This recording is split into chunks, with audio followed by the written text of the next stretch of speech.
Good day to you. Today, I want to look at a lesser known passage on incarnation, Christ being born. Who has believed our message? To whom has the arm of the Lord been revealed? So there are two things there. If we believe the message, we will see an action. And what was the message? He grew up before him like a tender shoot, like a root out of parched ground, harsh ground. So when this royal babe was born in Bethlehem, it was extremely difficult ground. The priests were the hierarchy ruling the roost, so that they earned maximally from religion. This is why Karl Marx said, religion is the opium of the masses. Then the Roman government was ruling in cahoots with Herod, the local king, who was in alliance with the priests. So Roman empire kept tab with Herod, who allowed so much of tax to be levied upon the populace. It was hard living. They could not get anything done without paying taxes. For their daily living, they paid taxes. To go fishing, they paid taxes. It was their water, it was their nation, it was their land, it was their ancestral livelihood, but they had to pay taxes. Now you may realize that this is not an unfamiliar story in our time when the global dinosaurs are getting ready to rule and take over everything.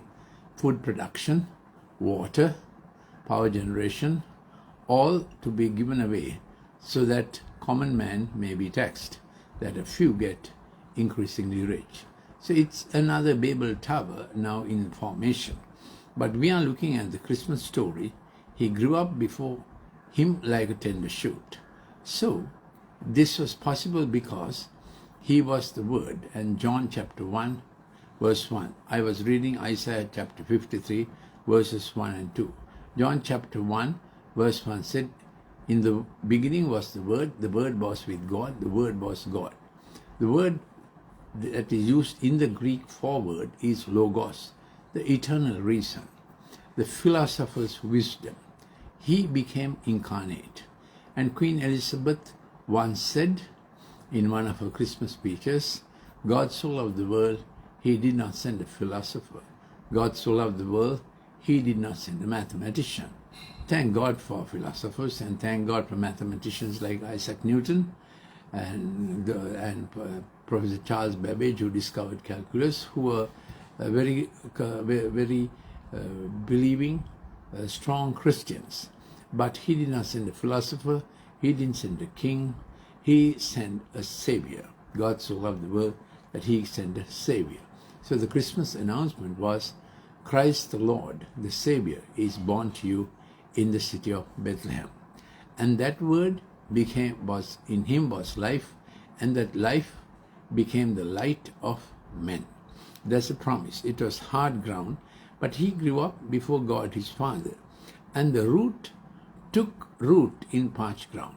So now we not only have the Savior of the story, the founder, but we have a church he birthed in every nation of the world, in every tribe, tongue.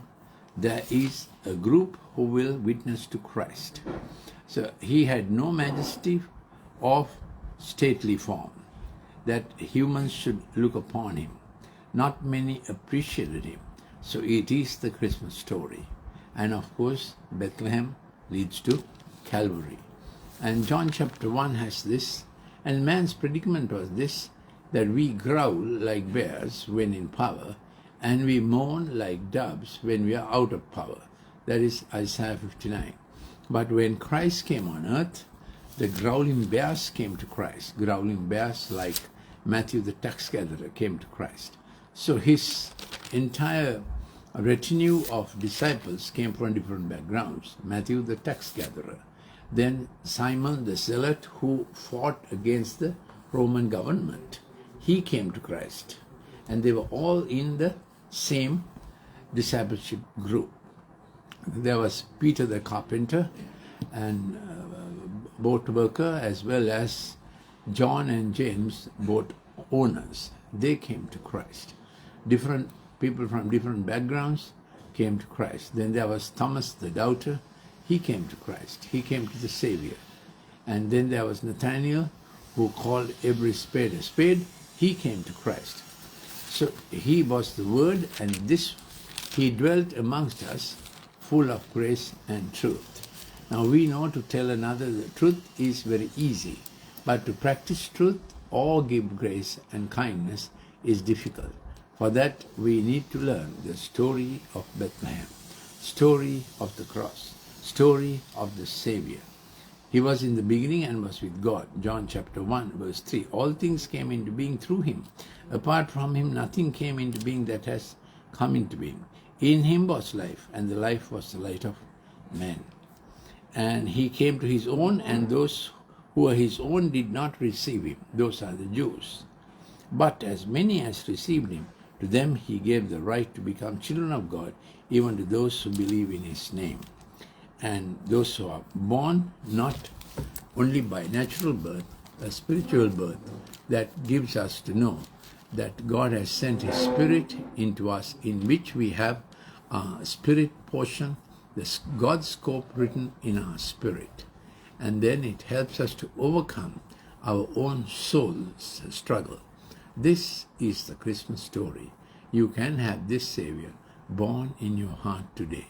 The Word that came with truth and grace, perfectly joined together. So when Christ comes into us, we have a desire for truth and we have desire for mercy. Unusual combination, both coming into us. So I'm Dr. Lalith Mendis. I'm the director of the Colombo Empathic Learning Center. If you want clips like this on spirituality or on reason and science, please send me a WhatsApp to 074-211-5011. If you need a consultation free of any cost for your child who is digitally wound up and got digitally addicted, please, you can get or else is having ADHD and disturbed with unable to give attention, please take a consultation without any cost by giving a telephone call to 077-151-2801. Thank you for listening.